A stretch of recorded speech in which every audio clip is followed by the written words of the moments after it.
Shout out to that fly that decided to feature in my video, and that's on leaving your door open in the summer. Hello, everybody. Welcome back to my channel. This is Bukola's Corner. Welcome to Bukola's Corner.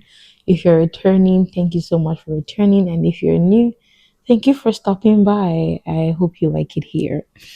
I know it's been a little minute, a hot minute actually, but I'm back. I don't know if I should explain myself, but I think that would be in a separate post. But I'm back. Anyways, if you're new here, please do want to subscribe, turn on your notifications, and then like this video. Like this video, comment, and today I'm back with an interesting topic for you guys. Let's get right into it.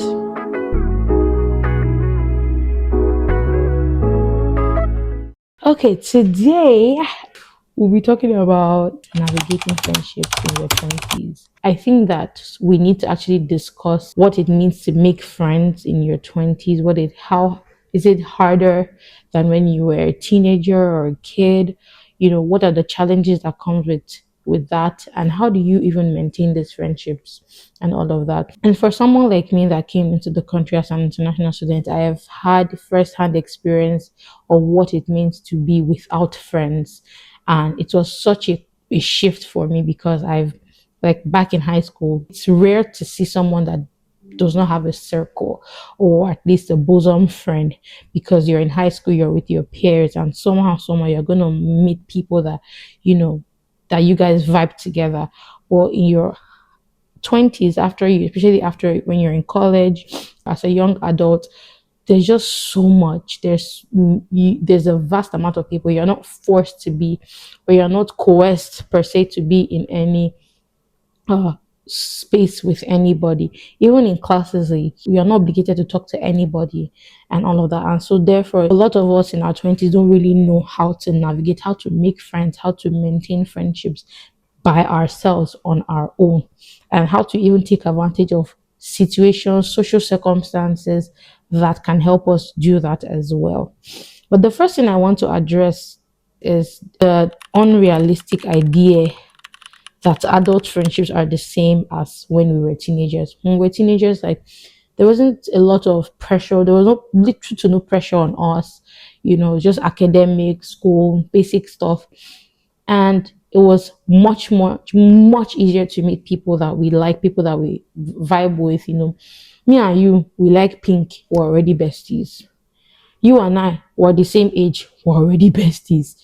We share a birthday. We just simple things. We vibe and we bonded off of the simplest of things. But in our 20s, it's quite more complex than just bonding over minor things. And I feel like another expectation is the fact that, people expect a constant, consistent energy all through in the friendship, which isn't necessarily what it is. And I go on the internet and I see a lot of people be like, oh, da da da da da, blocked. Oh, for example, what's the word?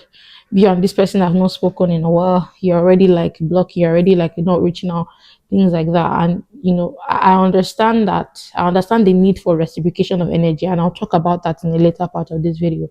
But I wanted to really hammer that friendships in your teenage years, childhood, and all of that is pretty different from when you are an adult, especially a young adult.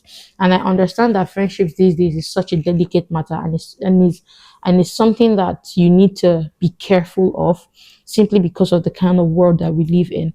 But I would want to really hammer on the fact that there are good people. You can make good friends. Sometimes when I see videos of wholesome videos of people, good friends and all of that, and then I go to the comment section and I'm like, somebody's like, oh, I can't relate, I don't have any friends, I don't talk to anybody, or they decided to isolate themselves because of past trauma from friendships. One thing I wanted to talk about is, how do you even make friends? Where do you even find people to talk to? I feel like one thing that helped me to kind of step out of my comfort zone was being in social settings. I became so socially awkward when I came here. Like, for someone who knows how to socialize, who who, I can hold conversation. I became very socially awkward. One thing that you need to understand, especially when if you're keen on making friends, because let's be honest, you can tell yourself, oh, you don't need friendships, you are good on your own, da, da, da, but you need people. Like, it's not even about, oh, the country, you need people. You need companionship. You need friends. Life gets really overwhelming, and it's just nice to have someone to laugh with at its basic level. So, yes, how do you make friends in your 20s? Number one, be open to socializing. Be open to socializing, because I see people that are like, I understand and I know I'm a homebody too. Like, I like to stay. If I don't need to go outside, I will not go outside. But you need to be open to socializing. For example, you're in church, for example. Because that's where I started making friends in church. 99.99% of my friends are from church.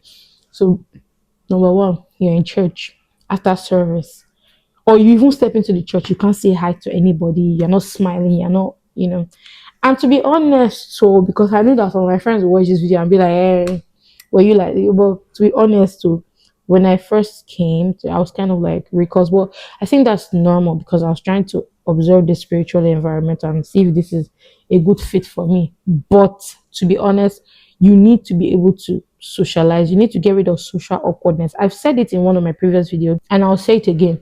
Being an introvert or being an extrovert is not an excuse for poor social skills. I said what I said. If you're an introvert, that doesn't mean that you should be socially awkward or you can't have small talk. And if you're an extrovert, that doesn't mean that like you just like talk or you're just like kind of all over the place. I don't know. There's a balance, especially when it comes to being an introvert. Yeah, a little introvert be like, oh, I can't talk that and that. Like, it's not an excuse. Like, it's not an excuse. I'm just telling you now, just in case you feel like, oh, hand slap to the knee. Damn, I'm such an introvert. So that automatically it equates that I will never have good social skills. That's wrong. That's a lie from the pit of hell. Another thing I wanted to talk about is, for example, you are in church, you're in school, or for example, you have a friend that invites you somewhere. Be open to saying hi after service, for example. Say hi to people, talk to people.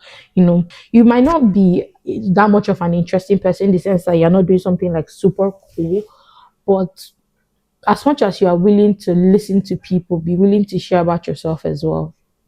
Yeah. Another thing I wanted to talk about is understanding the difference between friends and acquaintances and people that you just had small talk with. Not everybody you laugh with and vibe with is your friend. And I think that understanding this early enough will save you from disappointment, will save you from heartbreak, will save you from unnecessary hurt. Know your friends. See, I don't like to say this thing because it's kind of weird, but actually rate who rates you. Rate who rates you, because I don't know how else. I don't know the more like, let the relationship be mutual. Let the relationship be mutual. There are people that just see you as acquaintances and you are thinking they are your friends. Like, and then when, for example, they are doing something, they don't invite you, or for some reason, like, there are people that I talk to, like we talk whenever we see. Those are like acquaintances. They are not my friends. Because outside of the setting that we usually meet, we don't talk. We don't have a personal relationship. We don't really know anything personal about me. Neither do I about you.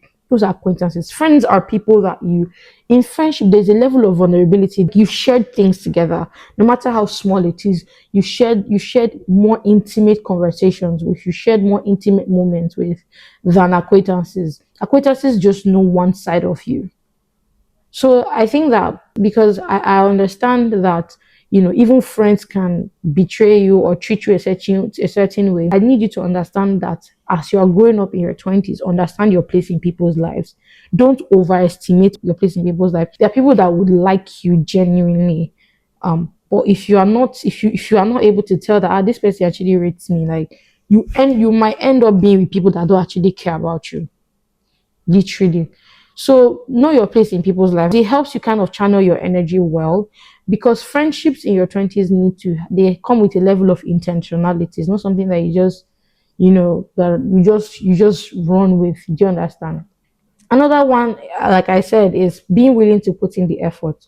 See, when they are saying, oh, let's go out, let's do this, let's do that, Be open. I understand counseling once in a while, things happen, but when there is no level of effort coming from you to be there, to show up with your friends, to show up for your friends, because honestly, I don't know how you plan to make friends, how you plan to maintain friendships when you don't even spend time with them. Okay, yeah, stop expecting consistent, constant communication. Now, this one is very tricky because people can take it to the extreme and they are either expecting too much or leveraging on this, what I just said, and giving in bare minimum effort towards their relationships. Because friendships are relationships. It's not only your boyfriend or your girlfriend you should be paying attention to. All of you, that as soon as you get a man or as soon as you get a babe, you forget your friends. I don't know what to say to you. Okay, I don't know what to say to you. So what I mean by stop expecting consistent constant communication is I understand that there are high maintenance friends and low maintenance. This is such a broad topic. Oh my god. High maintenance friends and low maintenance friends. I feel like expecting day to day communication, it sometimes it's not always feasible all the time when you're an adult. Knowing that you have friends and whenever you guys connect, there's real bonding, there's actual communication, there's actual, memories made. That's the most important thing. Don't label somebody a bad friend just because you guys have not spoken for maybe a week or two. Like, be the one to reach out. And I understand the whole issue of, you being the only person to reach out. The internet has done a lot of work on such kind of friendships, but I'm talking about on your end, be the one to reach out. Give people grace. That's my next point. Give people grace. Give people grace. For example, and I think that with the way Instagram and social media has painted friendships, people have learned to stop giving people grace. So, for example, you forget that you are dealing with a human being, and this human being is bound to make mistakes. You guys did not grow up together, and even if you did, you are two different personalities. You are two different people. Stop being so quick to cut people off, to treat people badly, stuff like that. Like, just give people grace, even if this person offends you. As much and I'm not talking about like grave offense or so like somebody stealing your man or like setting you up or sabotaging. I'm talking about like where there's a conflict of interest or misunderstanding, a miscommunication. Be quicker to seek communication than blocking or than cutting the person off. Because a lot of you, yes, I'm talking to you. I'm talking to you. A lot of you have cut off. That's why you are lonely. That's why you don't have friends. Because you have cut everybody off. Oh, Annabelle offended me one time. Block. Oh, James did this. Cut you off. I cut off. And then you post your story. I cut off bad energy. That's why you're like this. And to be honest, if you're like that, you are probably the problem. Who said that? You're probably the problem because I feel like as a person, and you already know, like as a believer, like giving people grace. I understand that there are people that constantly want to keep stepping on your toes. Then that's when you know when to shift. But the fact that you did not give this person room for grace, you just immediately bam, bam. No. Another reason why you should give people grace is understanding that as life is lifing on your end, life is also lifing on their end. Sometimes over the phone, text messages and all of that may not really convey all that a person might be going through or the signs and symptoms that somebody is kind of having a hard time. And that's when you come to a place of understanding, being there for your friend, taking the initiative, stop being on the receiving end all the time. We have so much expectations. Da, da, da, da, da, da, da, da. If they are not like this, if this, da, da, da, if they do like this, if they turn their head, if they look at me with their side eye, all of that stuff immediately blocked, stuff like that. But then, what are you giving? Because I believe that friendship is mutual benefit. Because you cannot be in a parasitical relationship with someone because you that you are expecting all of this, if you are not willing to give the same energy that you are requesting, you are the kind of person that you are advising, or that you are wanting or willing to cut off. I don't know if that English is correct, but you shall get the point. So, for example, if they say, "Oh, this person, um, you need to talk to this person. You need if this person does not reach out to you, if this person does not communicate, this person does not let you know when you hurt their feelings and all of that, and you don't do any of those things. You're not the one that calls. You don't take initiative to communicate. You don't take initiative to plan dates, things like that. You are the exact person that is in that post, that meme, that post. You are the person. You it's you. You will know. You will know. Anyways, yeah. Friendships require a level of vulnerability. You can't say someone is your friend if you guys haven't shared moments of vulnerability, moments of bonding, and I don't mean just trauma bonding. I mean actual vulnerability. A bit of letting the person into your personal space. When I mean mental personal space as well. So yes, I think that that's one important thing that is required for a friendship. And to be honest, I would definitely say pray about your friends. Pray for your friends. Pray about your friends. It kind of saves you, because people feel like it's only relationship that you pray about the person. There are people that have seen shege from friends. So please, like, make sure that you are praying about your friends, praying about the people that are around you, and praying for God to give you godly friends. And if you have godly friends, if you have good friends, pray for them. And finally, the last thing I would like to talk about is friendship hurt. I think that, because I've had my fair share of friendship hurts and friendship breakups, but I think that they hurt a lot because of the level of commitment, the level of the amount of heart and soulful things that you have poured into friendships. And I think that taking time out to heal, taking time out to understand your faults and the person's faults, knowing what you can learn and unlearn is very essential. And I know that it's scared to go back in there and share vulnerable moments with someone after being hurt by someone that you loved, especially when this person is your best friend or your bosom friend as well. Yeah, so understand that not everybody is like your friend. Taking accountability for your action, for the part that you played, knowing what to look out for and what to avoid um when relating with people, being careful of the people that you let into your space, and knowing how people think of you, understanding their place in your life, your place in their life, how they rate you, how they think of you. And you can tell most of the time by how they treat you. Like, I'm not here to talk about all signs of a bad friend. A lot of times it takes discernment, and some a lot other times it's obvious. And with that, I will be ending today's video. I hope you enjoyed it. I hope you could relate. I want to hear what you guys think about this video. What are some tips on how to navigate friendships that you have? How do you navigate friendships? What are some of the lessons? What are some of your experiences, if you don't mind?